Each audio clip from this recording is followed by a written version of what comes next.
In today's video, I will be building and installing the crane, and that is all. In the previous video, I did say that this would be the last video in which I was doing the construction for this kit, with the final video being the construction of the base and painting. However, I have decided that I'm going to do an experiment. I'm going to try making shorter videos again with these new cameras because I'm collecting a lot more footage. That's what I've noticed from the past two videos that I've edited. I'm getting a lot of footage, and a lot of it you can quite clearly see what I'm doing. So my thought is that I can return to the concept of having shorter videos and then potentially release them more frequently. So to that end, what would have been the fifth video in this series will now be broken up into a series of considerably shorter videos, and the idea will be to release them at least weekly, possibly even more frequently than that. The number of videos that I'm going to make is going to depend on how many videos I can get out of what would have been that fifth video in the series. So I'm not really sure how many there are going to be, but this will be an experiment with videos hopefully of around 10 minutes of length, perhaps even shorter than that. I have no idea how this is going to work, so if you think it's better or worse, let me know in the comments and help me decide on the best way forward for me to make videos. Another thing that you might notice in this video is that there's a bit of glitching on the picture coming from the camera mounted with a side view. That issue I think I have fixed. It was the network connectivity between the camera and the computer that's doing the recording. I've now plugged the camera directly into a network port on the back of the computer to hopefully make that connection a bit more stable. It is an issue that only recently cropped up, so I'm not entirely sure why it's doing that, but hopefully that problem has been resolved. This crane consists of a rail structure which a car suspended by ropes seems to move up and down in. The design of this crane, I suppose, is actually more of a lift, because that's exactly what it looks like. It looks like a lift, or for the Americans out there, an elevator. The concept seems to be the same. In effect, it's an open air elevator. The bending of this photo etch is very simple.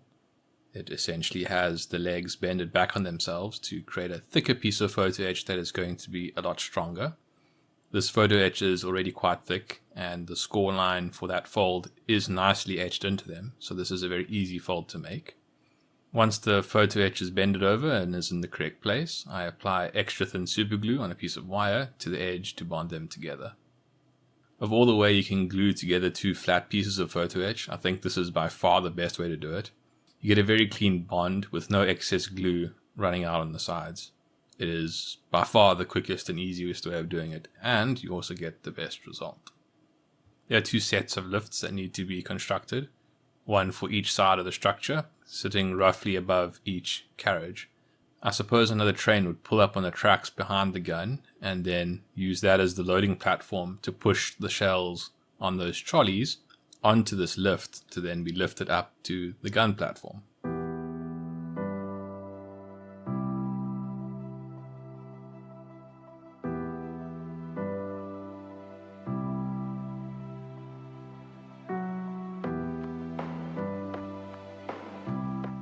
Although applying superglue to the edge is a very clean way to go about this, and there usually is not overrun, just in case there is a little bit that got stuck to the visible surface, I clean it up with acetone.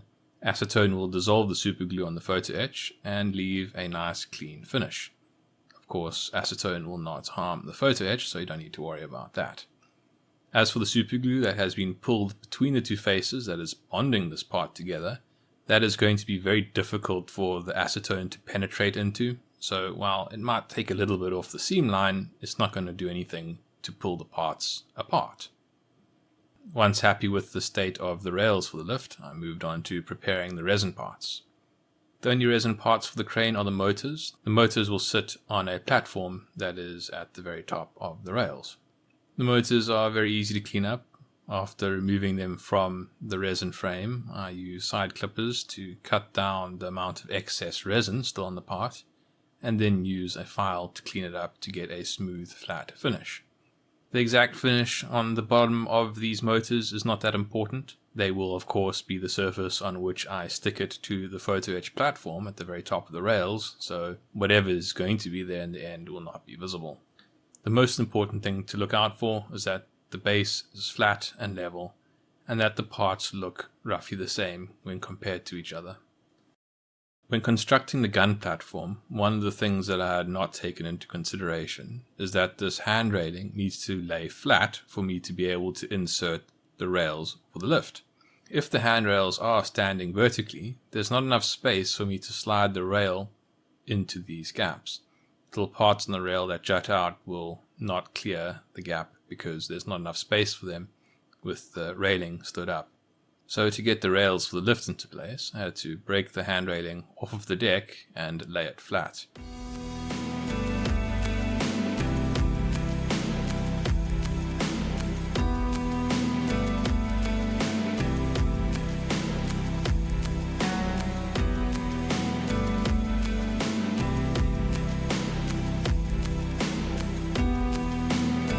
Some of the railing did break off, but that's okay.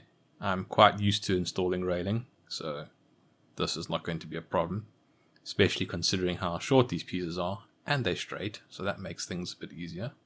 Once the hand railing is horizontal, I am able to insert the lift railing into position. The clearance is very narrow, but there is just enough space to get it in. And as you can see in the manual, it does indicate that the lift rails should be installed before folding the hand railing into position. So in this case, I suppose I should have paid attention to the manual, but generally I'm not very good at that. Kind of view the manual as a list of suggestions of how you should do something and not the actual steps that you are supposed to follow. After inserting this first set of lift rails into place, I can see that they do sit quite nicely, so that's quite good. They pretty much perfectly fit into the notches. It's a bit of a theme with this model. The photo etch so far has been quite good. There was just that one incident with the support structures for the front of this gun platform that you can just see in around about the middle of the model at the moment. Apart from that, everything has gone together quite well, and at least these lift rails seem to be following with that trend. Once in position, I hold them down with my set of tweezers and then apply extra thin super glue to the seam line from the inside. The process is then repeated on the right hand lift rail and goes in much the same way. This is very easy work to do. It's nice when things go together like this. Having said that, it's not entirely clear from this angle, but there does seem to be a bit of a bow on these rails. They're not perfectly straight, and that is a bit of a cause for concern. At the top, it's a little bit wider than in the center where it has to fit in these notches. I'm concerned that the lift car itself won't fit so nicely between these rails. For that matter, in this video I won't be installing the lift car. I intend to do that later after adding on the remaining details for this kit. The reason for that is I'm not sure exactly how the car should sit with the carriages in place. Exactly how everything is going together is still a bit uncertain to me, so I'd rather leave the car until the very end once I have everything in place. The installation of the second set of rails proceeded in much the same way as the first set of rails. They look pretty much identical, and unfortunately they also have that slight bow into the center of the rail.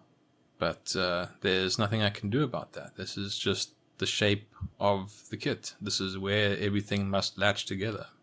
Now that the lift rails are in place, I can install the hand railing. As previously stated, this is not that complicated. It is delicate work because the parts are small, but then it's also not so bad because the parts are small and they just have to go onto a straight edge. So it's really just a matter of applying a bit of extra thick super glue to the base of the rails and then very carefully placing them in the correct location. Once in the correct location, I apply some extra thin super glue to the rails just to reinforce that bond. If you are watching this video on a fairly large screen in 4K, you can definitely see what I'm doing a lot better than I can see what I'm doing while I'm actually constructing this model.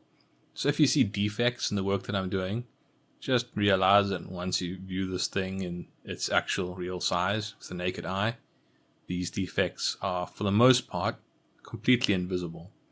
And also some of these defects are going to be hidden when paint is applied. I find photo etch looks especially bad once I've worked with it without paint on it. and it has that very shiny effect. But once you have the kit painted and everything is in a uniform color, those defects kind of disappear. And then when you apply a panel line to bring out the details, those defects really start to disappear and be hidden amongst all the little details and effects of the kit. Now that the hand railing is back in place, I can move on to installing the motors. This is also a very simple step. I place a small drop of extra thick super glue on the platform at the top of the rails, and then place the resin motor on top of them. The primary concern when installing the motors is to ensure that they are correctly orientated. And that is just a matter of looking at the manual and ensuring that they are orientated in the correct direction. And that is not very difficult to do.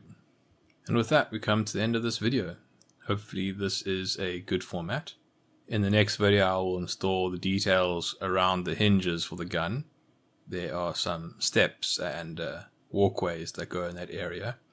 If you like this format of video, let me know. I think it is probably easier to digest instead of half an hour of me giving a rapid fire presentation of what I've been doing for the past few weeks. If you don't like it, also let me know. Let me know what you think I can do better. And if you really like what I'm doing, or if you want to see how these models end up, don't forget to subscribe to the channel. It really does help with the growth of the channel, and I'd appreciate it if you do that. Cheers.